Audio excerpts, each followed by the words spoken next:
Every day you're taking action, whether you're aware of it or not. Whether it's bold or passive, you are always taking action.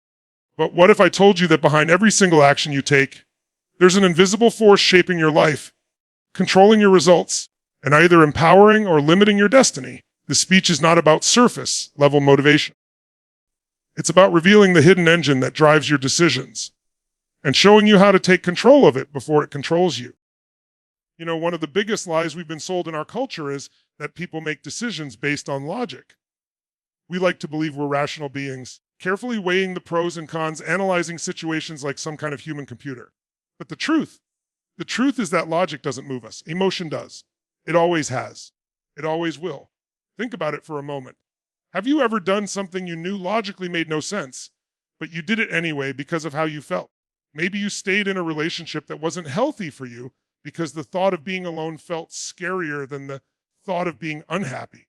Or maybe you bought something expensive knowing you couldn't really afford it, but in that moment, the emotion of desire, of status, of pleasure overpowered your reasoning. That's not logic. That's emotion steering the wheel of your life. Here's the hidden power behind every action you take. It's not the thought you have, it's the feeling attached to that thought. Thoughts are just ideas, they're neutral. But when you infuse an idea with emotion, suddenly it becomes a command. Suddenly it has force. And this is why so many people struggle with discipline, why they set goals and never reach them, why they say they want change but stay the same. They're trying to fight emotion with logic. They're trying to convince themselves, I should do this, I need to do this, while their emotions are pulling them in the opposite direction. And in that battle, emotion wins every single time. Let's get real about this. When you wake up in the morning and you don't feel like working out, you can have all the logical reasons in the world to exercise. It's healthy, it's good for you, it increases your energy. You know all that. But if the emotion you're experiencing is fatigue or boredom or dread, that emotional state is going to dominate your behavior. On the other hand, if you wake up and you feel excited, determined, maybe even a little competitive, suddenly, putting on your shoes and getting to the gym isn't a battle. You don't need willpower, you've got emotional power. That's the difference. Most people live their lives hoping for the right emotions to show up, hoping they'll feel motivated, hoping they'll feel confident, hoping they'll feel ready. But if you're waiting to feel ready before you act, you're going to be waiting a long time. The secret is not to wait for emotion, it's to create it. Now, you might be wondering, how do I create emotion? Don't emotions just happen to us? Absolutely not. Emotions are not random lightning bolts. They are patterns. They're responses. They are the product of how you use your body, what you focus on, and the meaning you give to your experiences. Let's break that down. First, physiology. The fastest way to shift your emotion is to change your physical state. Try this right now. If you sit slumped over, breathing shallow, eyes down, shoulders collapsed, how do you feel? Probably tired, unmotivated, maybe even a little discouraged. Now stand up tall, breathe deeply, put a big grin on your face, move your body with energy. Instantly, you feel different. Nothing in your life changed in those 10 seconds, but the emotional fuel you're running on just transformed because your body changed. Second, focus. Where focus goes, energy flows. Whatever you consistently focus on, you begin to feel. If you focus on what's missing in your life, you'll feel scarcity. If you focus on what you've lost, you'll feel grief. If you focus on what's possible, you'll feel hope. And here's the kicker. Your brain doesn't know the difference between something vividly imagined and something real. That means the moment you consistently focus on a new possibility, you start to generate the emotion that will pull you toward it. Third, meaning. Human beings are meaning-making machines. Nothing in life has any meaning except the meaning we give it. Lose your job. One person might say, this is the end, I'm a failure. Another might say, this is the best thing that could have happened. Now I can finally pursue something better. Same event, radically different emotions, radically different actions. And remember, emotion is the driver. The meaning you attach to an event is what determines whether you take bold action, hesitant action, or no action at all. Let me give you an example. Imagine a person who gets rejected after a job interview. If the meaning they give that rejection is, I'm not good enough, I'll never succeed, what action do you think they'll take? Probably nothing. Maybe they'll stop applying, or maybe they'll apply half-heartedly, already expecting rejection. But if the meaning they give that same event is, this was feedback, it means I need to sharpen my skills, and I'm closer to the right opportunity. Then suddenly the emotion is not despair, it's determination. and the action.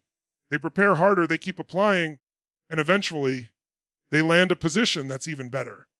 It's not the rejection that shaped their life. It was the emotion that came from the meaning they gave it. So here's the challenge: you have to become the architect of your emotional state. Because once you master your emotions, you master your actions. And when you master your actions, you shape your destiny. Some of you might be thinking, that sounds great, but it's not easy. What about when fear takes over?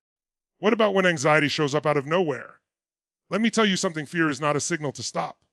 Fear is a call to grow. Fear shows up because your brain thinks you're in danger. But most of the time, you're not in danger. You're just stepping into the unknown. And the unknown is where transformation happens. I'll tell you a secret: courage doesn't mean you don't feel fear. Courage means you take action despite the fear. And here's the paradox: the moment you take action, the fear begins to dissolve, and it's replaced with a new emotion: confidence. Confidence is not something you wait for. Confidence is something you earn by taking action when you don't feel ready. So if emotion is the fuel, you've got to ask yourself, what fuel are you putting in your tank every day? Because if you're filling your mind with worry, doubt, comparison, and fear, you can't expect to drive toward a life of fulfillment and achievement. On the other hand, if you consistently choose emotions like gratitude, determination, curiosity, and passion, imagine how unstoppable you'd become. Now, don't misunderstand me. I'm not saying you should ignore negative emotions. Every emotion has a message. Anger can tell you something's unjust. Sadness can tell you you've lost something meaningful.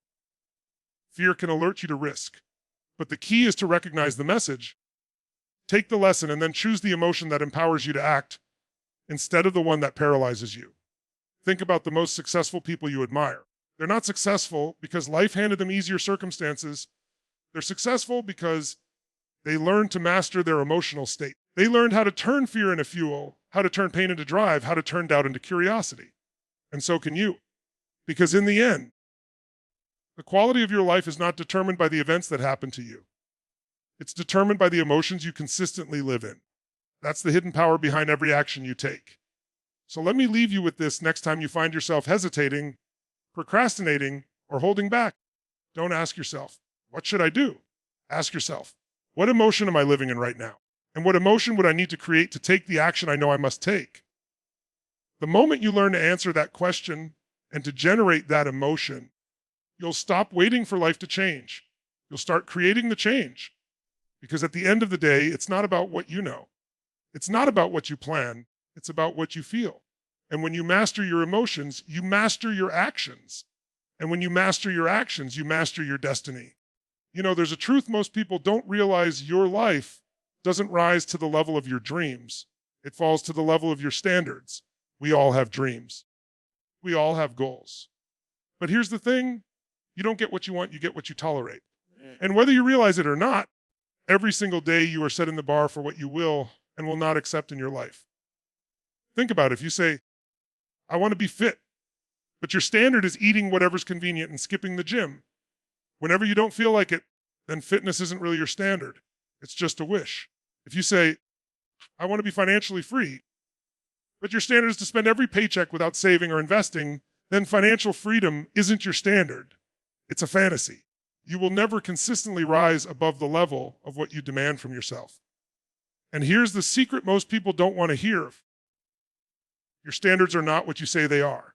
Your standards are what you live. They're not written on your vision board. They're written in your habits. You see, willpower is not enough. Willpower comes and goes. Some days you feel it, some days you don't. But standards are your identity in action. If you've set the standard that you're a person who doesn't miss a workout, you don't debate with yourself about going to the gym. You just go, because it's who you are. If you've set the standard that you're a person who tells the truth, you don't calculate whether to lie based on convenience. You tell the truth because anything else would violate who you are. The problem is, most people never consciously set their standards. They let life, culture, and circumstance set them for them. And so they live at the level of what's easy, what's comfortable, what's familiar. But let me tell you something: your standards are either designed by you or inherited from the world around you. And if you don't design them, you're living someone else's life. Now, let's dig a little deeper into why standards are so powerful. At the root of it all, standards are not just rules. They are emotional boundaries. They are the line in the sand that says, This is who I am, and anything less is not acceptable. When you raise that line, your brain, your body, and your actions begin to align with it. And the moment you lower it, everything else follows. Here's a simple example. Imagine two people who both want to stop smoking. The first person says, I'm trying to quit. The second person says, I don't smoke. Who do you think is going to succeed? The first person is living at the standard of desire. They want to quit, but their identity still accepts smoking as part of who they are. The second person has raised their standard. They've cut off the possibility of being a smoker. It's not a debate anymore. Their identity has shifted and their actions follow. So the question is, where in your life are you saying, I should, instead of I must, because shoulds are weak. Shoulds are optional, musts shape destiny. When you decide something is a must, you don't need willpower. You don't need constant motivation. You will do whatever it takes, because to do otherwise would violate your own sense of self. And here's the truth. The gap between where you are and where you want to be isn't resources, it's standards. People love to tell themselves they don't have enough time, enough money, enough connections, enough talent. But the truth is, the moment you raise your standards, you find the resources. You get resourceful. You figure it out. Why? Because you've cut off every other option. Look at anyone who's made an extraordinary transformation in health, in business, in relationships. They didn't do it because it was convenient. They did it because at some point they said, enough is enough. This is no longer acceptable. I refuse to live below this line. That's the moment everything changes. But here's the challenge: raising your standards is uncomfortable. It means holding yourself to a level where excuses don't fit anymore. It means demanding more of yourself when no one's watching. It means saying no to the easy path and yes to the growth path. And that's scary for most people because it requires giving up the identity they've been living in, sometimes for decades. I want you to think about this. How many times have you lowered your standards just to avoid disappointment? You wanted to go for more, but you said to yourself, maybe I'll just settle. Maybe this is good enough. And the moment you settled, something inside of you started to shrink because deep down, you were built for more. There's a part of you that knows exactly what your true standards should be. And you can feel the dissonance when you're not living up to them. That's why you get restless. That's why you feel that nagging sense that something is missing. That's your soul telling you you're not living at the level you're capable of. Now, the good news is this: you can raise your standards in an instant. People think it takes years of gradual change. It doesn't. It takes one powerful decision. One moment when you say, I will never again accept less than this. And from that moment on, you operate from a new level. Of course, it doesn't mean everything changes overnight, but your direction changes. And when your direction changes, your destination changes. The key is to back that decision with action. Standards are not just ideas in your head. They're proven through what you do over and over until the repetition becomes your new normal. And let's not forget, your environment plays a role here too. If you set a new standard, but you surround yourself with people who live at a lower one, you're going to feel constant resistance because we are social creatures and we adapt to the tribe we're in. If you want to raise your standards, you need to surround yourself with people who already live at that level. Not to compare yourself, but to remind yourself of what's possible. Some of you might be thinking, but what if I raise my standards and I fail? What if I set the bar high and I can't live up to it? That's the wrong question. The question isn't. The real question is, what if I never even try? What kind of life will I settle for then? A failure is feedback. Failure is part of the process of aligning with your new standard. But settling kills your spirit. So here's what I want you to do. I want you to identify one area of your life where you know your standards are too low. It could be your health, your finances, your relationships, your personal growth. And I want you to get brutally honest with yourself. What have you been tolerating? What have you been saying is okay when deep down you know it's not? And then make the decision right now that it's no longer acceptable. Raise the bar. Raise your standard. Because remember this, the world doesn't give you what you want. It gives you what you demand. And when you start demanding more of yourself, the world starts giving you more. Not because the world changed, but because you did. So don't wait for someday. Don't wait for the perfect circumstances. Decide now that you're done living at the level of good enough. Decide that from this moment on, your standards are going to match the life you know you're capable of living. Because in the end, the life you're living right now is nothing more than a reflection of your standards.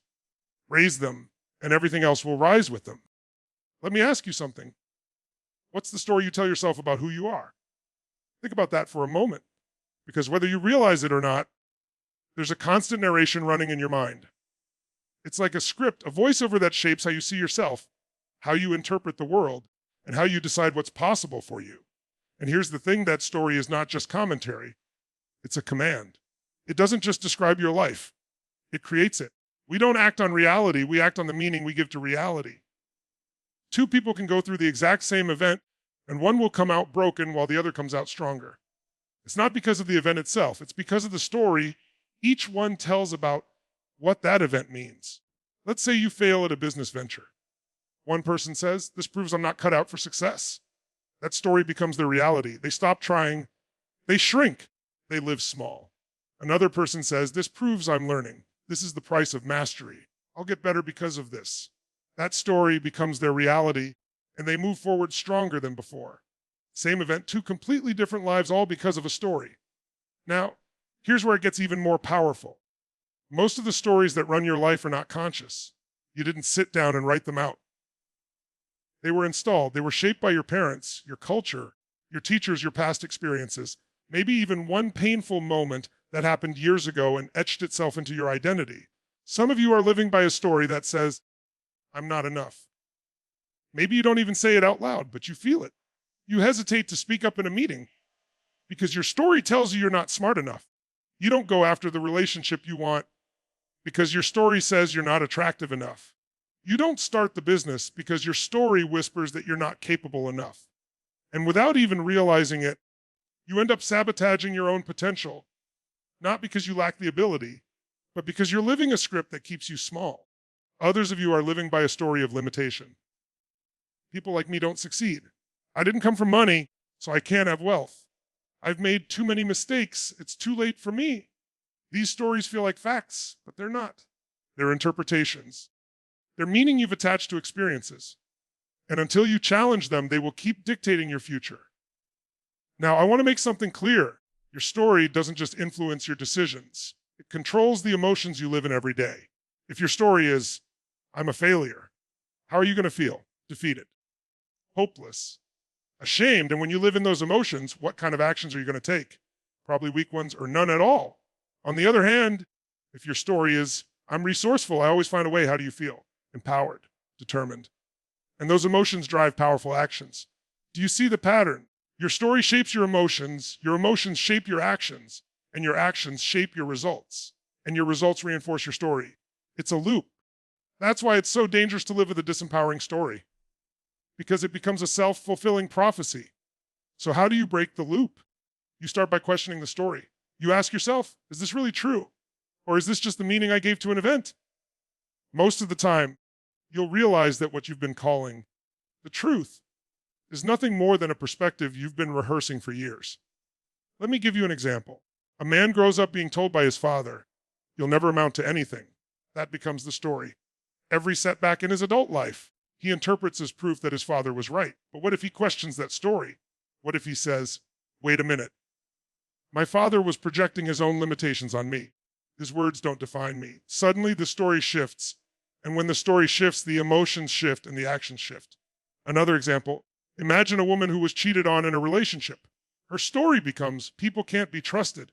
She goes into new relationships guarded, suspicious, waiting for betrayal. And guess what happens? Her suspicion creates tension, which eventually drives people away. The story becomes true, not because people can't be trusted, but because she lived as if they couldn't. But what if she chose a different story? What if she said, "That betrayal taught me to value honesty and to choose partners with integrity"? Suddenly, instead of living in fear, she lives with clarity. And her actions attract a completely different kind of relationship. The stories we tell ourselves are powerful not because they're true, but because we believe them. Now, some of you might be wondering, can I really just change my story? Isn't that lying to myself? No, changing your story doesn't mean ignoring reality. It means choosing the meaning that empowers you instead of the one that imprisons you. Remember, these events are objective. It's the meaning you attach to them that determines your life. Losing your job is just an event. Getting rejected is just an event. Failing at something is just an event. It's your story that decides whether that event is the end of your growth or the beginning of your transformation. So how do you rewrite your story? You start with language. Pay attention to the words you use about yourself. Are you saying, I'm stuck? Then you'll feel stuck. Or do you say, I'm in transition? That single word shifts the entire meaning, and with it, your emotional state. Do you say, I'm a failure? Or do you say, I haven't succeeded yet? Language is the script of your mind. Change your words, and you start changing the movie you're living in. Next, reinforce the new story with action. Don't just affirm it, prove it to yourself. If your new story is, I'm a disciplined person, then start acting disciplined even in small ways. Wake up on time. Keep promises to yourself.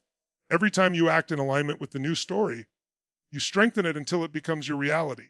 And let's be honest here, rewriting your story isn't a one-time event. The old script will try to come back. The voice will whisper, you can't do this. You're not enough. But here's the difference. Now you'll recognize it for what it is, an outdated story. And you'll have the power to say, That's not my story anymore? you see, the most successful, fulfilled people aren't the ones who never had disempowering stories. They're the ones who refused to keep living in them. They questioned them, rewrote them, and lived into a new script until it became who they are. So ask yourself right now, what story have I been living that no longer serves me? What story have I been telling myself that's been holding me back from the life I truly want? And what new story could I choose, starting today, that would empower me to take the actions I need to take? Because make no mistake, your future isn't written in your circumstances. It's written in your story. And if you want a new future, it starts with a new story. Let me tell you something that most people don't realize. Human beings will do almost anything to remain consistent with who they believe they are. Identity is the invisible hand guiding your choices. It's not what you want. It's not even what you know you should do. It's who you believe yourself to be that drives your actions day after day, year after year. Think about it. If you believe you're the kind of person who always figures things out, then no matter how tough life gets, you'll find a way. You won't quit. You won't collapse. You'll adapt, you'll push, you'll innovate, because that's who you are. On the other hand, if deep down you believe, I'm a person who always messes things up, then even when opportunity shows up right at your door, you'll find a way to sabotage it. Not because you're weak or incapable, but because your identity demands consistency. And here's the real kicker. Your brain would rather have you remain consistent with a limiting identity than experience the discomfort of change, even if that change would make your life better. That's how powerful identity is. Now, let's be clear. Identity isn't who you really are. Identity is who you've decided you are. It's a set of beliefs, often formed long ago, that you keep reinforcing with your actions. It's like a story you've rehearsed so many times that you've forgotten you're the one who wrote it. Some of you are living in identities you didn't even consciously choose. Maybe your parents said, you're the shy one. Or a teacher once told you, you're not good at math. Or a coach said, you'll never be an athlete. And without realizing it, you adopted those labels as truth. You started to live into them, and then your actions reinforced them. But here's the good news. If you created the identity, you can recreate it. Let's take a real world example. Two people both decide to quit smoking. One says, I'm trying to quit. The other says, I don't smoke. Do you hear the difference? The first person is still living in the identity of a smoker who's struggling. The second person has already shifted their identity. And because they've shifted who they believe they are, their actions will line up. That's the power of identity.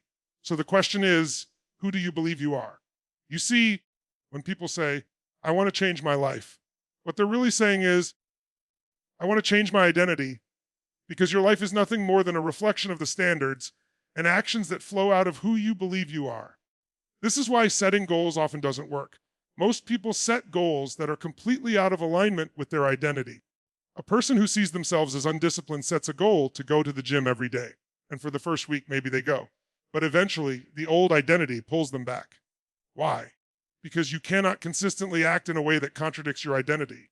It creates too much internal conflict. So instead of forcing yourself to change your actions through sheer willpower, the real breakthrough comes when you change your identity. Let me put it this way. If you want to make lasting change, stop asking, what do I want to achieve? And start asking, who do I want to become? Because the moment you become that person internally, the external results follow naturally. Now, I know what some of you might be thinking. That sounds great, but how do I actually shift my identity? I've been living with this belief about myself for years. And the answer is this: identity changes the same way it was created, through repeated action, reinforced meaning, and emotional certainty. The first step is to get clear on the identity you want, not just in vague terms like successful or happy. Be specific. If you want to be fit, don't just say, I want to be in shape. Say, I am an athlete. I treat my body like a temple. I train with energy and discipline. If you want to be wealthy, don't just say, I want more money. Say, I am a creator of value. I am financially intelligent. I make decisions like an investor. And next, start proving that identity through action, even in small ways. Because every time you act in alignment with the new identity, you strengthen it. If your new identity is, I'm disciplined, then start by doing one small thing every day that requires discipline. Waking up at the same time, making your bed, finishing a task you promised yourself you'd finish. It may seem small, but it's a brick in the foundation of a new self-image. And here's something crucial. Don't wait until you feel like it. Identity is not built by waiting for the right emotions. It's built by taking the right actions until those actions create the emotions. You act like the person you want to become until that's simply who you are. Let's look at this through a psychological lens.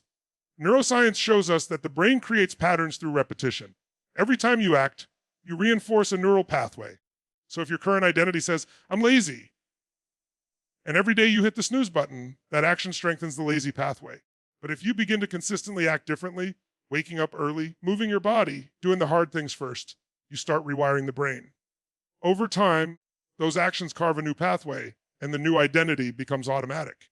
Now, some of you may be thinking, that sounds like a lot of work. And you're right, changing identity isn't easy, but it's possible. And the alternative is staying stuck in an identity that keeps you living below your potential. Let me give you a metaphor. Imagine your identity is the thermostat of your life. If the thermostat is set at 70 degrees, it doesn't matter what's happening outside. If the temperature rises above 70, the system kicks in to cool it down. If it drops below 70, the system heats things up. In other words, your identity regulates your results. You might achieve success temporarily, but if that success is above the level of your identity, you'll find a way to bring yourself back down. And if you fall too low, you'll find a way to climb back up, but only to the level you believe you deserve. If you want to experience lasting change, you've got to reset the thermostat. That's what raising your identity is all about. And here's something else: identity is contagious. The people you surround yourself with have a powerful influence on how you see yourself. If you're around people who see themselves as victims, who always complain and blame, it's hard not to absorb some of that. But if you surround yourself with people who see themselves as leaders, creators, visionaries, their identity begins to rub off on you. That's why being intentional about your environment is so critical. At the same time, don't just adopt someone else's identity. You've got to create your own. Because the most powerful identity is one that feels authentic to you, one that resonates deeply with your values and vision. So let me challenge you right now. Who have you been telling yourself you are? And is that story serving you or limiting you? Are you living as the person you were told to be or as the person you were born to be? Because here's the truth. You don't have to wait for permission to step into a new identity. You don't need evidence from the past. You don't need anyone else to validate it. You can decide right now, this is who I am. And then start living in alignment with that decision. You see, identity isn't something you discover. It's something you create. It's sculpted through decision, through action, through belief. And the moment you shift your identity, everything else begins to shift with it. So don't settle for an identity that keeps you small. Don't live your life trying to fit into a story you didn't even write. Choose the identity that empowers you, that pulls you toward the life you want, and then reinforce it every single day through action. Because in the end, consistency doesn't come from willpower. It comes from identity.